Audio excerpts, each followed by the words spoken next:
Buenas tardes para todos y todas, nuevamente desde la Asociación Colombiana de Facultades y Escuelas de Enfermería, continuando con los diálogos de educación, programa que ya llevamos 4 años, 4 periodos, y en los cuales hemos venido hablando de aspectos muy importantes sobre la educación, la didáctica, la evaluación, pero que en este segundo semestre del año 2024 nos vamos a centrar en lo que es las pedagogías y las corrientes o enfoques pedagógicas que han surgido, y vamos a hablar entonces de muchas de ellas que, a pesar de haberse propuesto en siglos anteriores, todavía son vigentes y nos dan muchísimas enseñanzas. Quiero empezar aquí saludando a Valerie 2210, a Mariluz, a Carmen Tico Cross, a Endulzando, a Camila, a Carmen desde el Brasil, muchas gracias por estar, al Centro Universitario Cárdenas y a Mariluz Uribe, que se acaba de unir. Un saludo muy especial desde Riohacha y aquí desde Bogotá, y gracias por estar, y a Camila Blanquer. Entonces, como les venía hablando, pues voy a hablar de esas pedagogías, y dentro de las pedagogías voy a empezar. No las voy a hablar en orden, ni por siglos, ni nada, sino que voy a irlas dando en la medida en que yo considere que les pueden proporcionar a ustedes elementos. Esas pedagogías de las que vamos a hablar, pues hablan de la educación preescolar, de la educación a nivel secundaria, de la educación a nivel de la educación media y de la educación a nivel universitaria, y que muchas instituciones las han ido adoptando en la medida del tiempo de acuerdo a esos principios o a esos enfoques o lineamientos que cumplen en parte con los lineamientos institucionales. Hemos encontrado y vamos a mirar cantidades de cosas que hoy en día son útiles y que nos pueden seguir sirviendo. Hoy entonces vamos a hablar de la pedagogía social de Johann Heinrich Pestalozzi. A Pestalozzi se le considera como el padre de la educación popular. ¿Por qué? Porque sus principios rompen con esa concepción individualista, y por eso se le considera entonces como precursor de esa educación popular. Su lema, es conocido en español como Enrique Pestalozzi, por si lo quieren encontrar.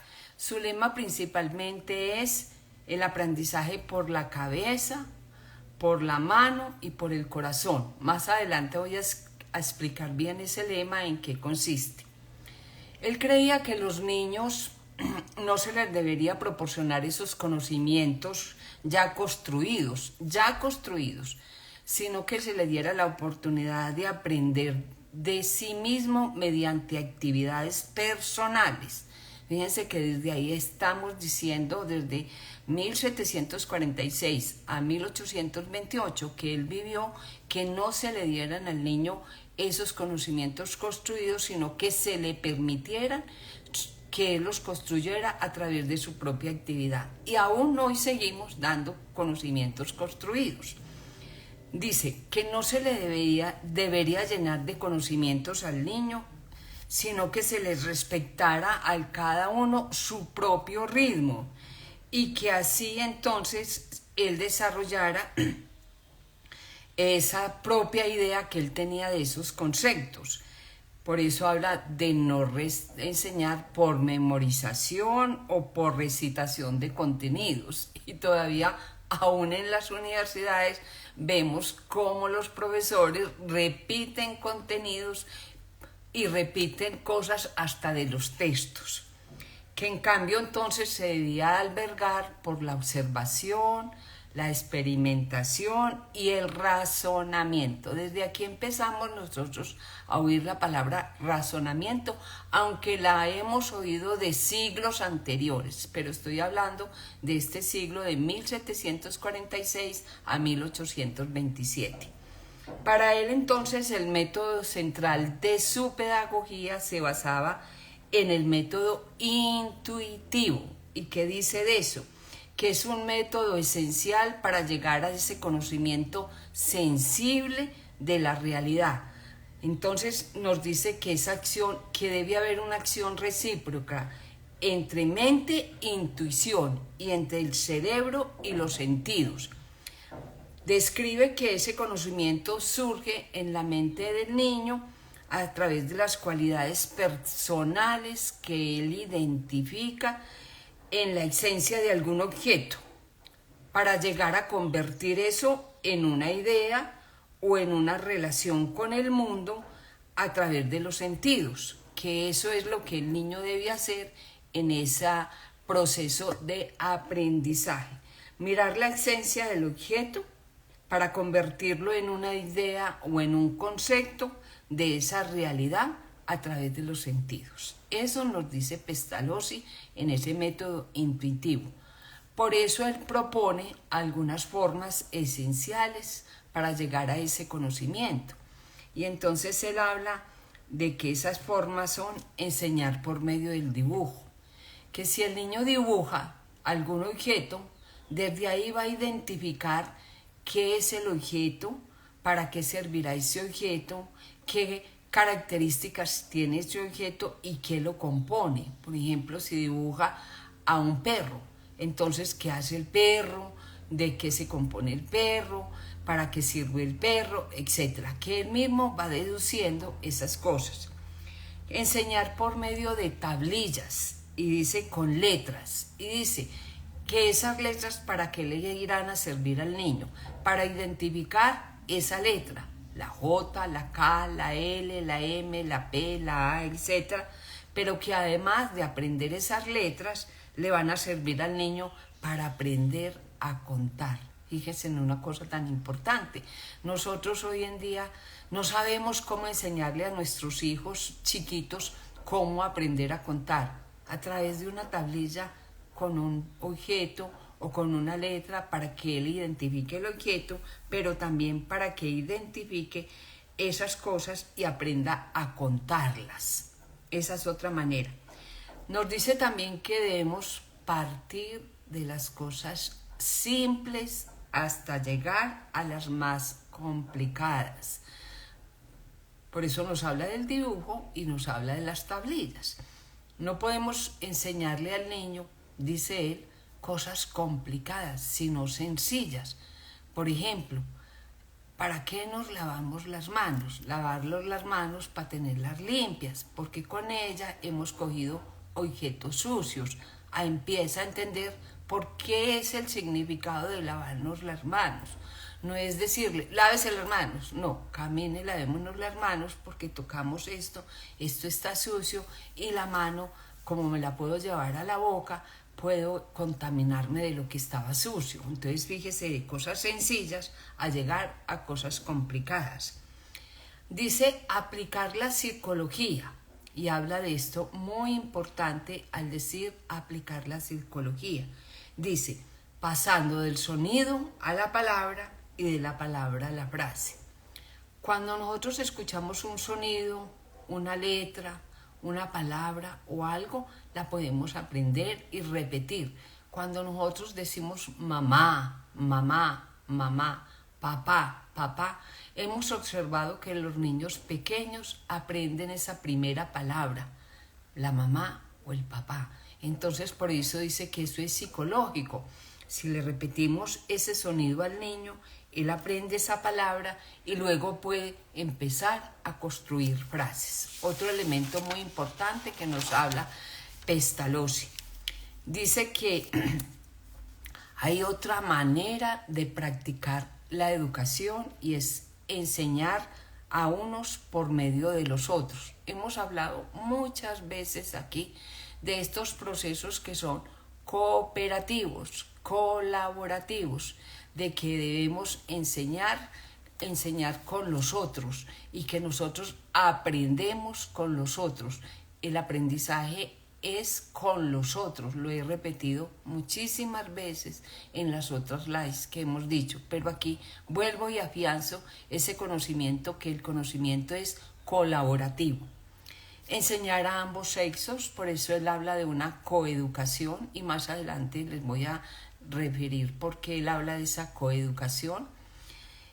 Enseñar la moral y la religión, que debe iniciar en la familia. Acordemos que estamos hablando de siglos muy anteriores, donde predominaba la enseñanza religiosa y la moral, esos valores que nos enseñaron y que fueron transmitiéndose y que aún persisten, de la religión y la moral que debemos a veces tener, no la que pues sea obligatoria, pero sí tenemos que tener una moral y unos principios y unos valores. Dice afianzar la relación madre-hijo. ¿Y por qué habla de esa relación madre-hijo? Porque en esa relación se dan los sentimientos de bondad y de amor. Ahí es donde nace el verdadero cariño que uno consigue en la vida, cuando esa mamá de uno tuvo una relación de bondad y amor con el niño o con los hijos.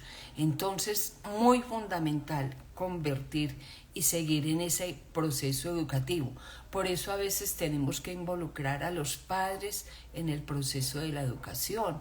Hay algunos colegios que hoy en día lo han involucrado muy importantemente, y por eso tienen esas escuelas de padres donde van a que los catequicen, no en la parte religiosa, pero sí en la parte educativa, cómo tratar al niño, cómo estar con el niño, cómo darle amor, cómo darle bondad y darle cariño.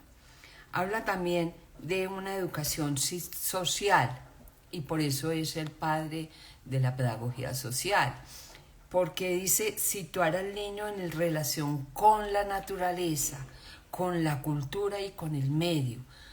Muy importante, hemos olvidado mucho el medio, la naturaleza, la cultura, y nos hemos olvidado que en nuestra educación es parte fundamental ese medio ambiente.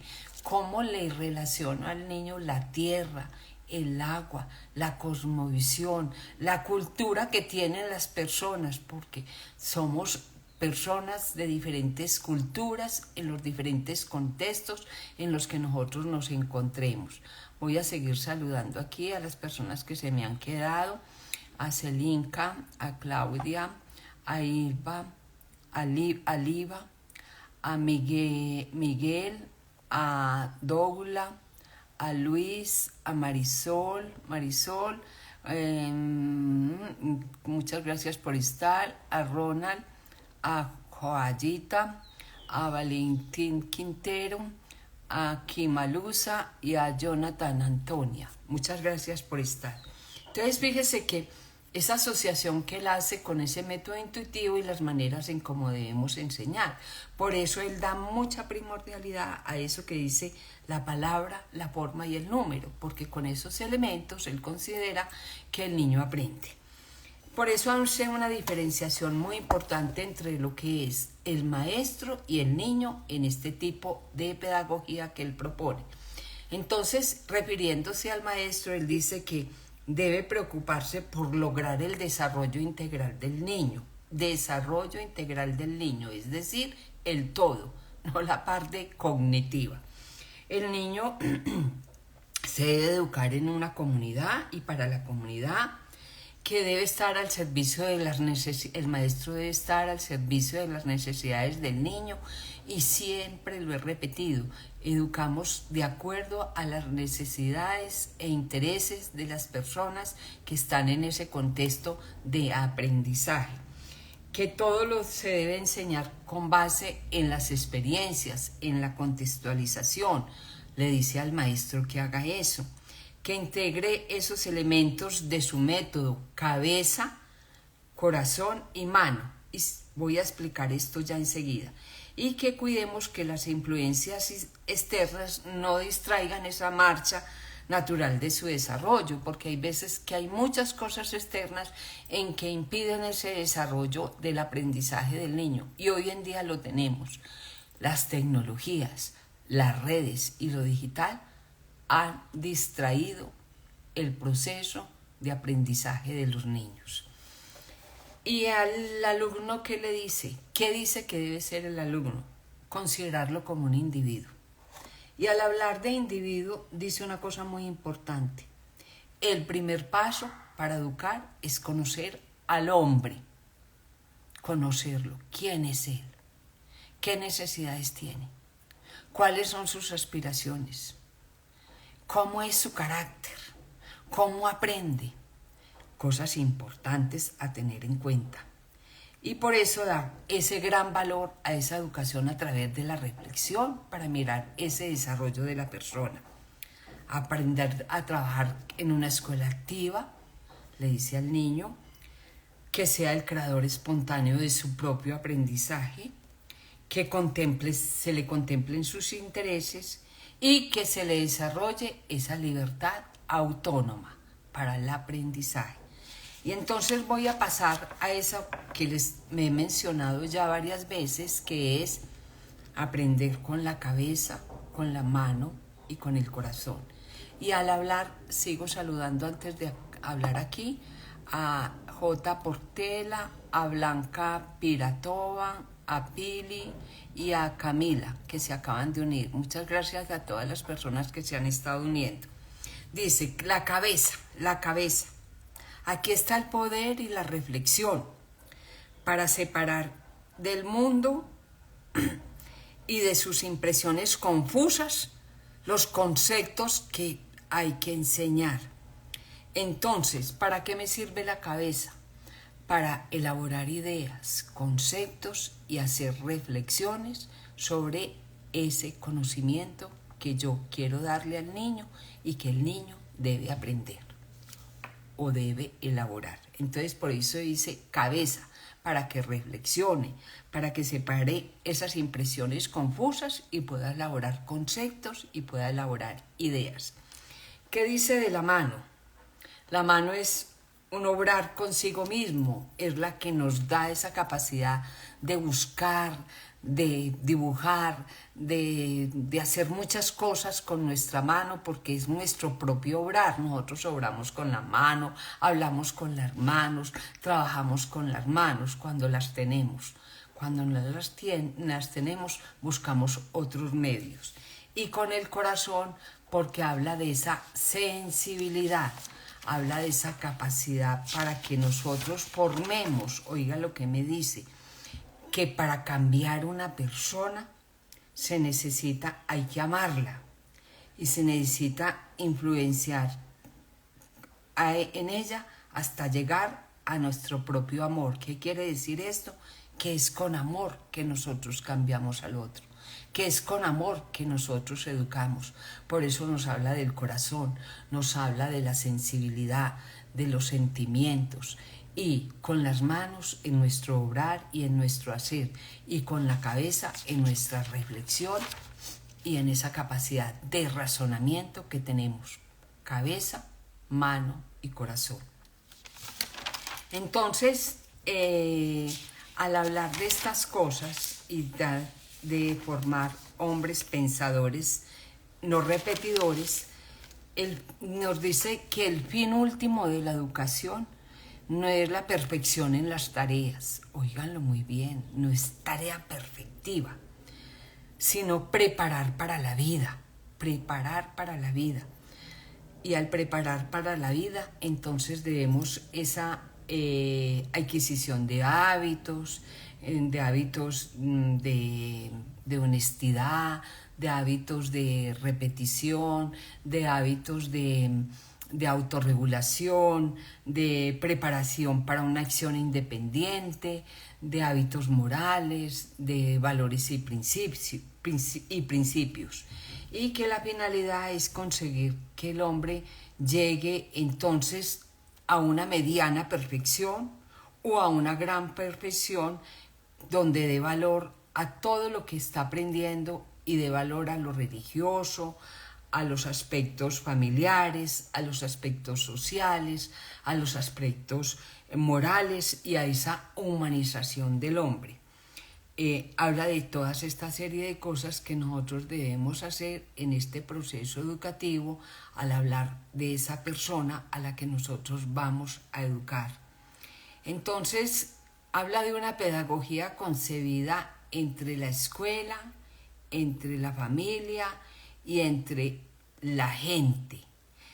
Y por eso él habla de una muchedumbre desamparada. ¿Y por qué voy a hablar de esto? Porque él trabajó con gente en los orfanatos, gente que no tenía, digamos, familia, pero que su orfanato era la familia, donde había una comunidad de hombres y donde había una vida social. Por eso él habla de que traigamos a todos a la educación, y por eso habla de una coeducación, porque él nos pide ahí que involucremos a todas las personas en ese proceso educativo sin discriminar ni excluir a nadie, porque él trabajó con personas en esos orfanatos. Lo que pasa es que él fracasó con esas personas que trabajaban en los orfanatos porque su presupuesto no le alcanzó, y entonces tuvo que cerrar esa educación y esos orfanatos porque no tenía presupuesto.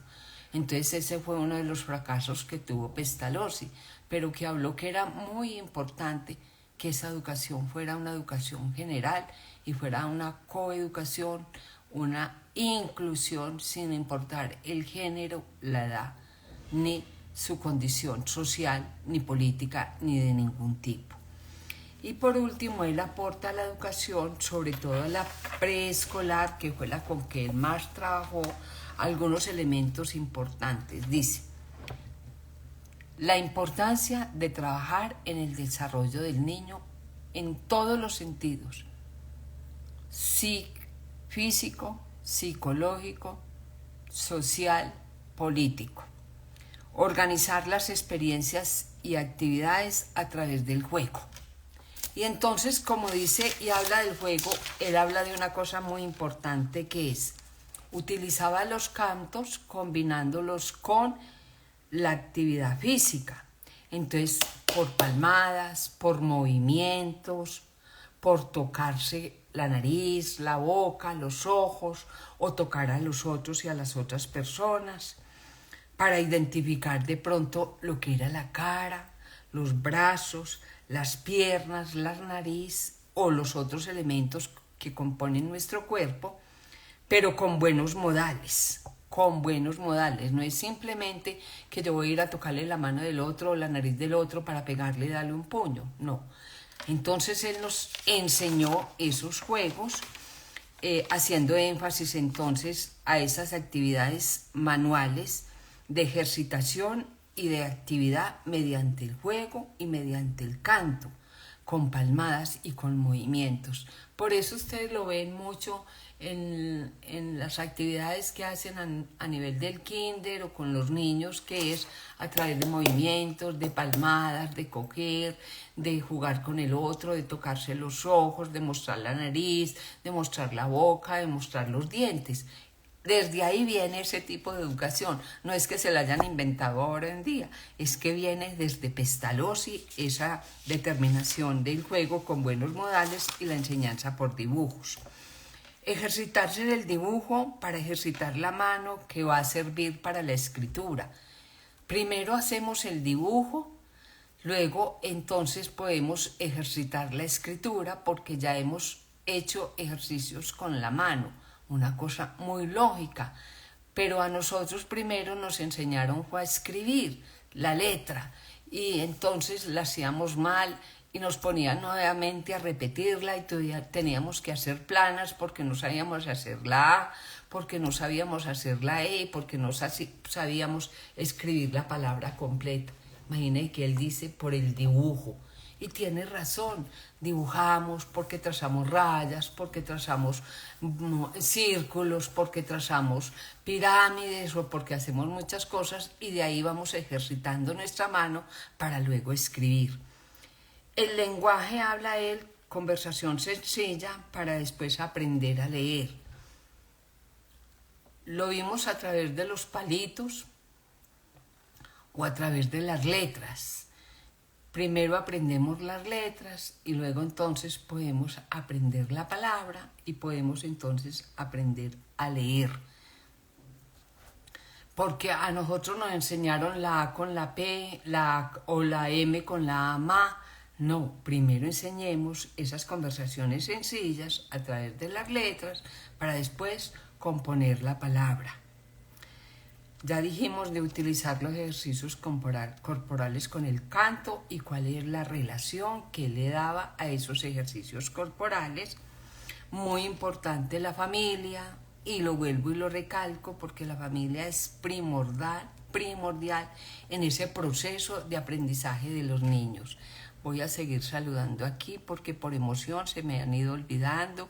Camila Poveda, Pili Silva, Rosita, Diana, Margarita, Carlos, Lina María y Rolitali, que están aquí. Muchas gracias por estar.